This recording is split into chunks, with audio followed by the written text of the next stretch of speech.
So the framework I'm going to teach you in this video is the competing values framework, because this is a framework that is so much rooted in reality, though it was based on an extensive amount of research by Professors Kim Cameron and Robert Quinn of the University of Michigan.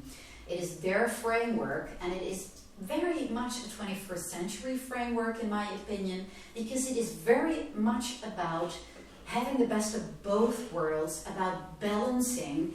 It's about and.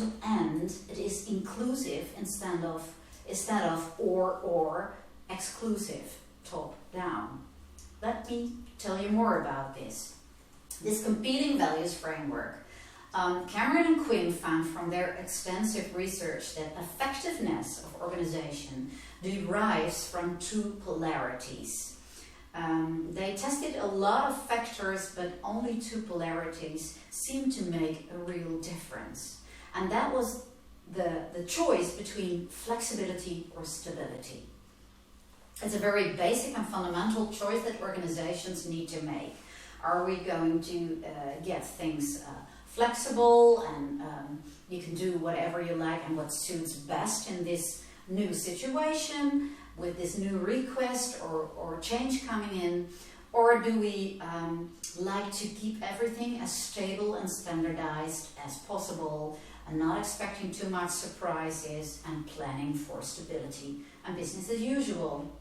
And the other polarity is having an internal focus and integrate what we are doing as an organization.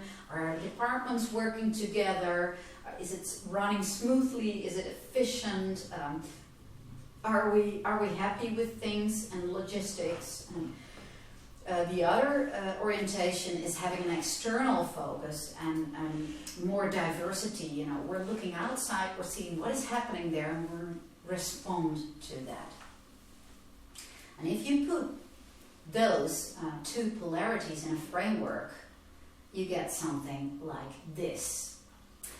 In the upper part, you see flexibility and freedom to act, as opposed to stability and control. At the bottom, the left-hand side is about internal focus and integration. The right-hand side, external focus and differentiation. So having this framework, you can see that there are four basic culture types deriving from these polarities. And they labeled it, the yellow is autocracy culture, then you have clan culture, green, the blue hierarchy culture type, and the red market culture type. So these are, you can say, four archetypes of culture, and they have a tremendous effect on organizational effectiveness. And when you look at autocracy culture, you see that their focus is to create. So they like flexibility and they have an external focus. The green clan culture, their word is to collaborate. So they have a flexibility approach, but also they are more internally focused on collaboration. The blue hierarchy culture, they like stability and control, so their verb is to control. And then we see the market culture, red, that's very results oriented. They have an external focus and their core verb is to compete. And these combined are assessed in the Organizational Culture Assessment Instrument, and that is the OCAI tool. I'd like to tell you a bit more about this OCAI tool because it's a very easy and feasible, quick tool. It's validated through this extensive research by Cameron and Quinn, and I use it a lot to start off 21st century change. And that takes into account people's beliefs and behaviors. And as I explained to you, we really need that to achieve successful change nowadays. So the OCAI tool is working with these four culture types, and it's a very quick and feasible way to go about change. So let's take a look at those four culture types that you need to balance. The first is the autocracy culture type, and I told you their verb is to create. So here you see a culture type that's very dynamic, entrepreneurial, visionary. So you mean it, the moment you walk into their buildings, you feel that there is a lot going on. That is autocracy culture. And their leaders, they have two different management roles. And they have to have an innovator role and a broker role. So they stimulate innovations, renewal, learning, experimenting, and so on. But they also have a broker role because they have to divide budgets, time. They have to allocate their resources to all these new projects and new things coming up. So they are very entrepreneurial as well, and they have to make decisions.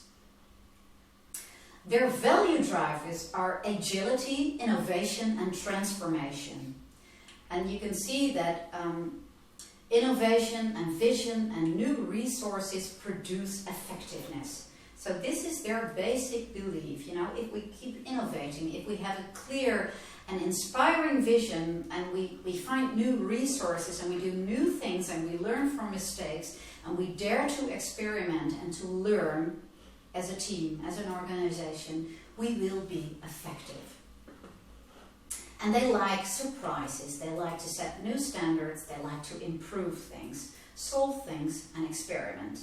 So I hope this gives you a better look and feel of the autocracy culture type, creating in very inspiring yellow. Okay, the next culture type is about collaboration. They are to the left-hand side, so they have more of an internal focus. If you walk into a clan culture, typical clan culture is very people-oriented, friendly, you know, they have participation, engagement, lots of democracy at work, if you will. You can see that people, you know, they are interested in each other, they like to collaborate, they like to connect, to relate to each other. And their leaders have management roles like facilitators and mentors. So they are coaching people to give their best or to be better performers and to learn even more. And they facilitate this whole process. So they facilitate collaboration, connectivity, and relationships at work. And their value drivers are commitment, communication, development, and participation. And as you can see there, their keywords, their value drivers, align very well with Generation Y, what research is showing. And they seem to be so very much 21st century. So that's very interesting to notice. And they believe what produces effectiveness is human development and participation. So you keep developing your workforce, your workplace, the world, and engage everybody, have people participate, and you'll be effective as an organization. And what they like is empowerment and team building and employee engagement. The bottom side of this framework shows us hierarchy culture to control. And this is a very formalized, well-structured, very clear culture type. So you can see that they have systems, procedures. Frederick Taylor would have loved it over here, you know. They're very efficient. They like that. They have a good form for everything.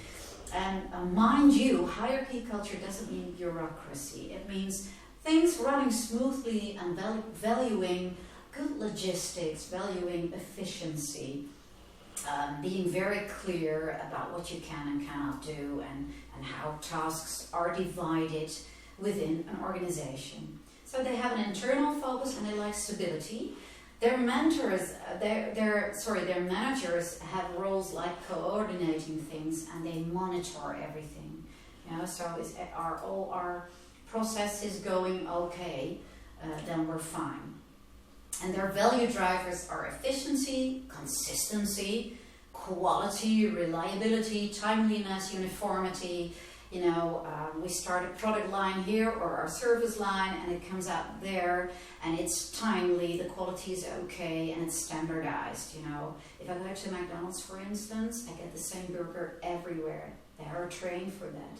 That's an example of hierarchy culture. And they believe what produces effectiveness is control and efficiency and real good processes. And they like error detection and process control, improvement and measurement. Last but not least, we find results-oriented market culture. And their verb is to compete. So this is a results-oriented workplace and people like to get things done. And they like competition, not only in the market but maybe amongst themselves as well. You know, it's important who's the best, who wins, your reputation, your results. It matters big time in this workplace. And executives, they have roles like directors and producers. So they value hard work and they produce hard work themselves and they direct everything so it runs okay. But it's all about performance and results and competitiveness. Their value drivers are market shares, goal achievement, profitability. So, you know, they know how to appreciate figures and numbers and getting things done. And what produces effectiveness, according to them, is competing and a customer focus. So this is what life is about in a market culture organization.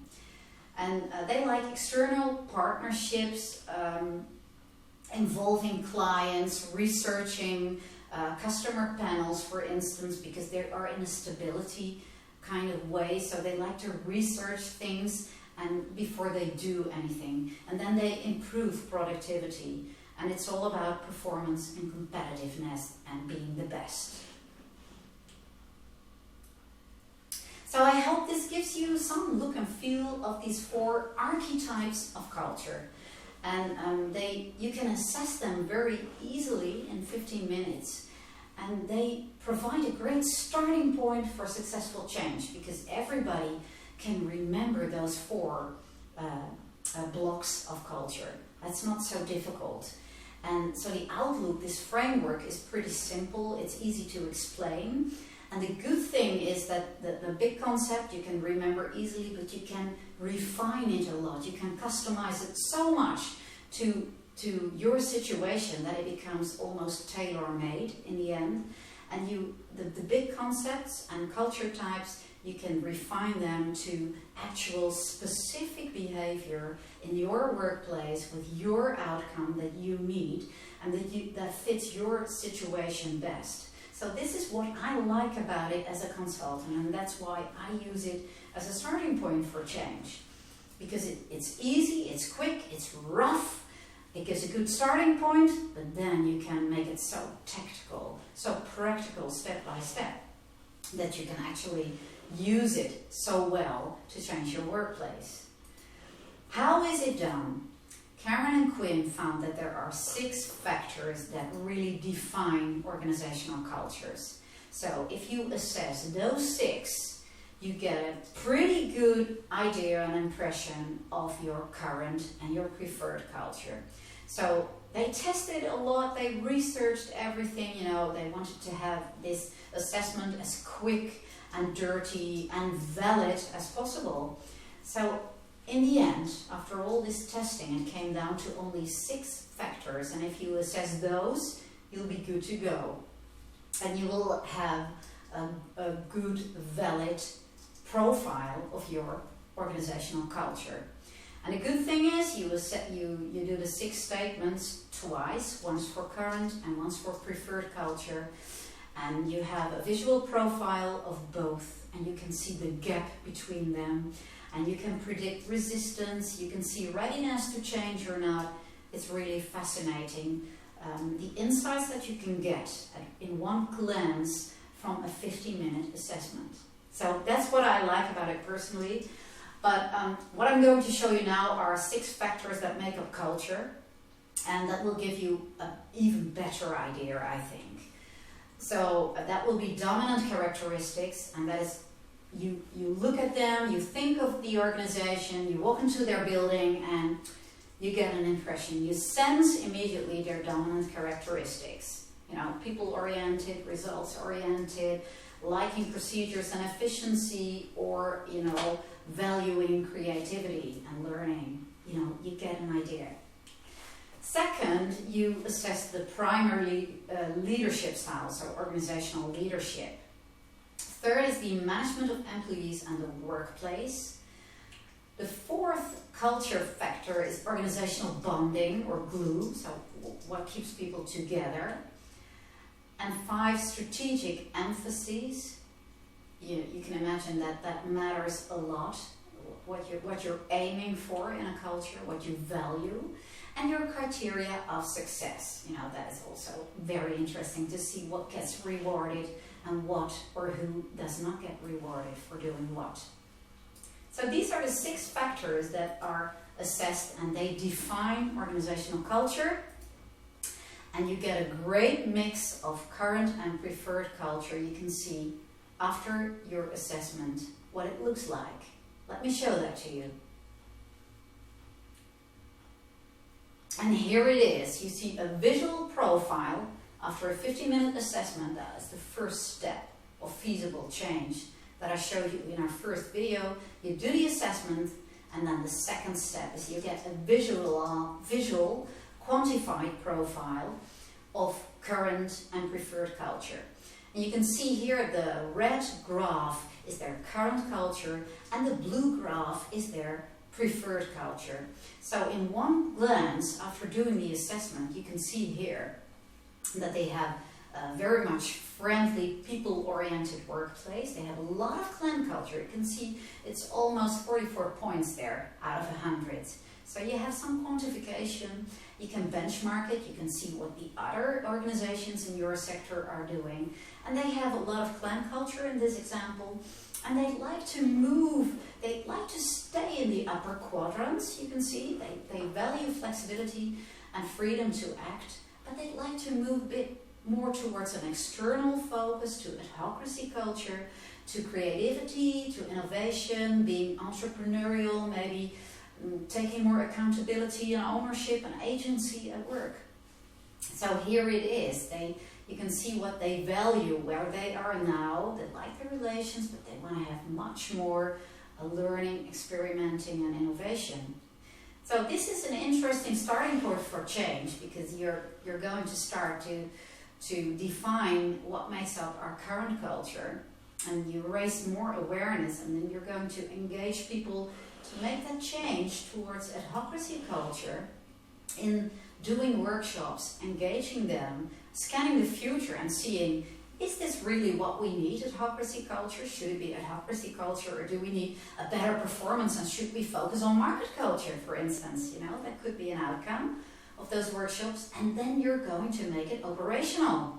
You're going to make it practical and tangible. You go from those big concepts down to specific daily behaviors. What are we going to do? Why are we not doing this already? What do we need to learn? What is holding us back? And all that process is a great intervention already, and is helping people to change their minds, change their behaviors, and engage in successful 21st century change. So this is really a great way to start. And now that you've seen the competing values framework, you can see that you can balance results and relations. And that would be, for instance, a balance between market and clan culture types. So the 21st century workplace is need, and we are going to see more of that in video 3, engagement, challenge, change, and purpose, because this is necessary for organizations to have this good performance, to stay competitive, to respond to the fast pace of change, and to have intelligence at all spots in the organization, and to engage your professionals and contribute to the world.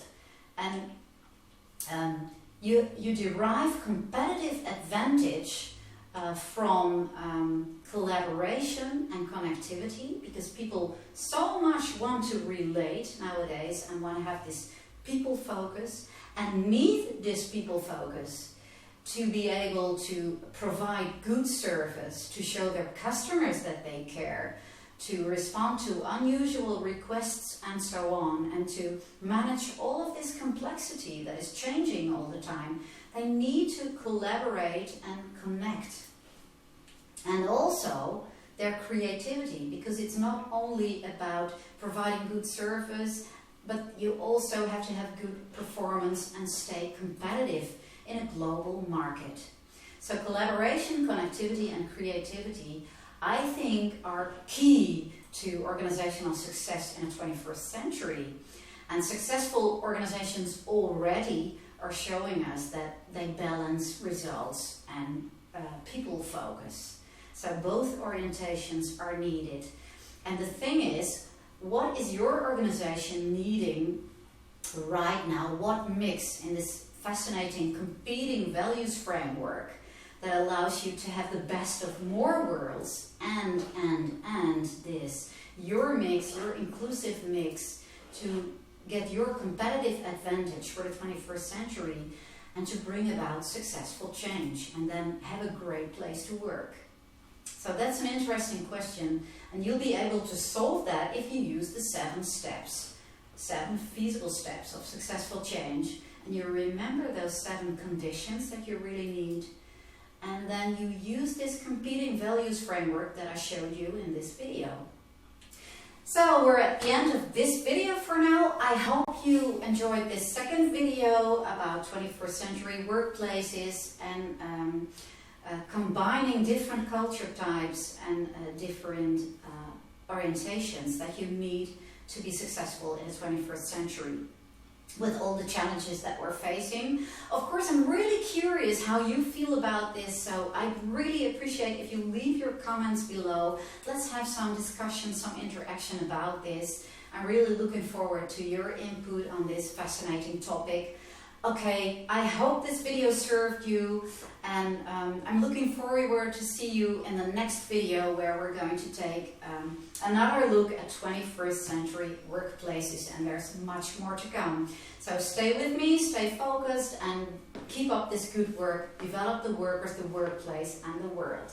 Thank you so much for watching. See you next time. Bye bye.